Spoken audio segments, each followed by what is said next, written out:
세상엔 여러가지 괴담들이 많지만 괴담은 실제로 겪은 이야기와는 완전히 다른 개념으로 보고 있습니다. 곰통 공포라디오, 오늘 들려드릴 이야기는 시청자 용파파님께서 보내주신 이야기로, 용파파님께선 현재 카톨릭 성당에서 신부로 재직 중에 있으며 이 이야기는 13년 전 이탈리아 남부의 작은 마을에 잠시 머물렀을 때 겪은 이야기라고 합니다. 과연 어떤 이야기일지 지금 바로 알아보겠습니다. 사제의 신분으로 이런 이야기를 제보를 결심하기가 참 쉽지는 않았지만 현실을 떠나 온라인상에서는 그 신분이 아무런 의미가 없다고 생각을 굳힌 뒤에 제보를 해봅니다.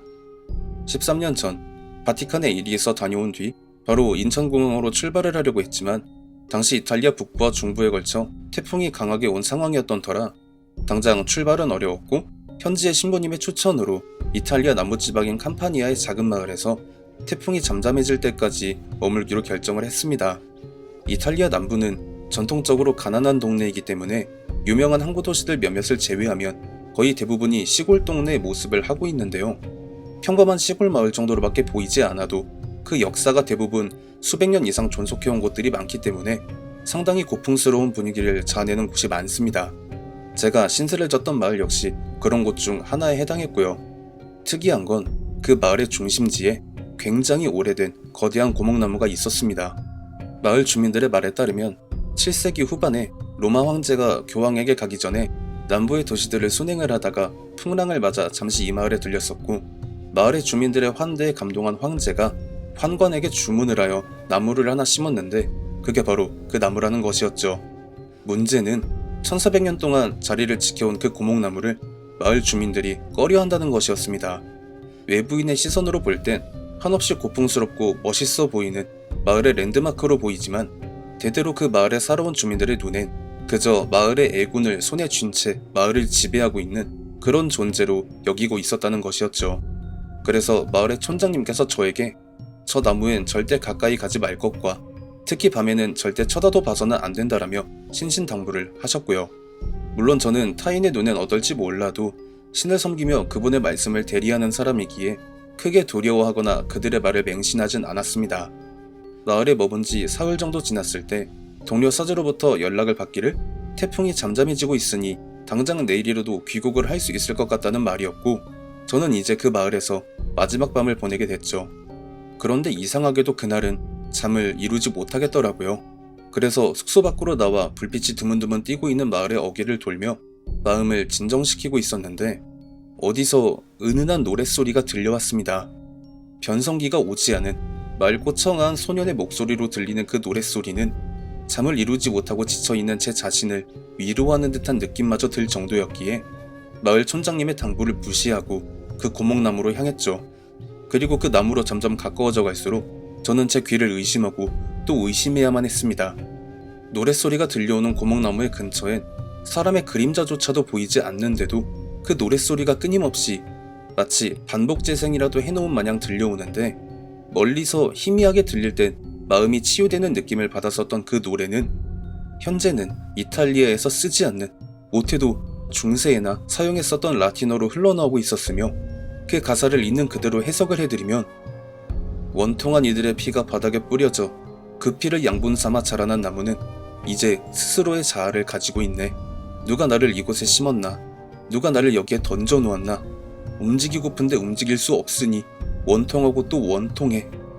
아무리 생각을 해도, 그리고 아무리 둘러봐도 고목나무 근처의 사람이라곤 저 하나뿐이었습니다. 그리고 흘러나오는 노래의 가사는 저랬고요. 그러니까 1400년의 세월을 딛고 살아온 저 나무 스스로가 자아를 가지고 그 노래를 부르고 있는 것이라는 생각이 들 수밖에 없었습니다. 온 몸을 지배해오는 섬뜩한 느낌에 뒷걸음질을 치던 제 귀에 바스락거리는 소리가 들려왔고, 그 소리는 고목나무의 나뭇가지 중 어딘가에서 들려온 것이었으며 이에 따라 자연스럽게 제 시야가 그쪽으로 옮겨졌습니다. 그리고 제 눈에 보이는 건 고동색의 천을 몸에 휘두르고 있는 앳돼 보이는 한 소년이 저를 나긋한 시선으로 바라보며 노래를 부르고 있는 모습이었습니다. 그것은 제 직감상으론 자아를 가지게 된 나무가 사람의 몸으로 현신을 한 것으로 보였죠. 그리고 그 순간 제가 걷고 있는 길에 묘한 이질감을 가질 수밖에 없었습니다. 교리를 아무리 해석해도 이 세상에 존재하는 모든 만물 중에 으뜸되는 것은 신께서 흙을 빚어 창조한 인간들입니다. 헌데 한낱 미물에 불과한 나무가 제 아무리 수십 세기를 살아왔다고 해도 스스로 자아를 가진다니요. 심지어 사람의 모습으로 현신까지 가능한 존재라니. 그것을 직접 두 눈으로 마주하게 된다면 제 아무리 강직하고 경건한 마음을 지닌 사제라 할지라도 저와 같은 생각을 가질 수밖에 없을 겁니다. 그리고 곧 그것은 제가 서 있는 곳으로 천천히 날듯이 내려왔고 한동안 제 주위를 빙글빙글 돌면서 유심히 저를 바라보다가 천천히 입을 열었습니다. 이곳 사람이 아니구나. 그리고 나를 이곳에 심어놓은 이들과 같은 것을 믿고 있어. 난 그들을 혐오하고 증오해. 그러니까 이곳에서 빨리 떠나줬으면 좋겠어. 명심해. 이 말을 듣는 내내 저는 마치 날이 잘 서 있는 단검으로 온몸이 난도질을 당하는 느낌을 받았습니다. 제가 믿는 존재를 마주했을 때와 비슷한 느낌이긴 하나 사랑으로 바라보는 것이 아닌 사리를 가득 담아 바라보는 것이 다른 점이었죠. 비슷하다고 하면 악마를 정면으로 마주했을 때와 같은 느낌이었습니다. 도저히 대적할 수 있는 그런 존재가 아님을 여실히 실감한 저는 그곳의 경고에 따라 그 자리를 황급히 벗어나 숙소를 향해 허겁지겁 발을 옮길 수밖에 없었습니다. 그렇게 날이 밝았고 저를 마중 나온 동료 사제를 따라 그 마을을 벗어나려는데 마을의 촌장님이 의미심장한 표정으로 다가와서 제게 말을 하더라고요.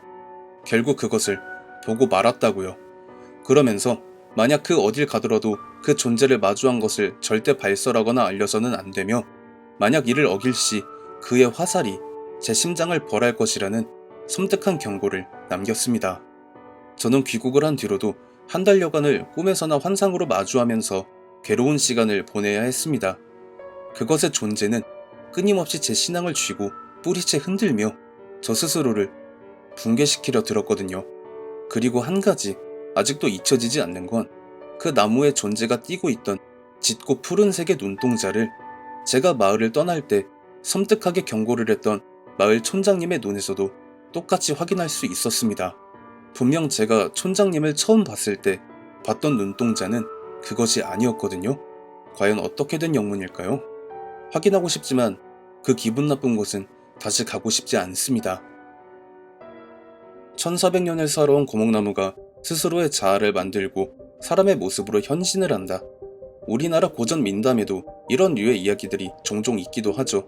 천년묵은 산삼이 사람의 모습으로 현신하여 10만이들에게 은혜를 베풀고 돌아다닌다는 일명 산삼이. 하지만 산삼이와는 달리 그 고목나무는 뭔가 삐뚤어진 마인드를 가지고 있는 것처럼 보이네요. 원래 자기가 살고 있던 땅으로부터 강제로 뽑혀 그 마을에 심어졌고 그 일을 실행한 사람들이 당시 기독교를 국교로 삼고 있던 로마 제국의 황제와 그 신하들이니만큼 그들과 같은 존재를 섬기는 이들에 대한 증오도 상당했을 거라는 생각이 듭니다. 시청해주신 모든 분들 감사드리며 구독과 좋아요 알림 설정 부탁드립니다.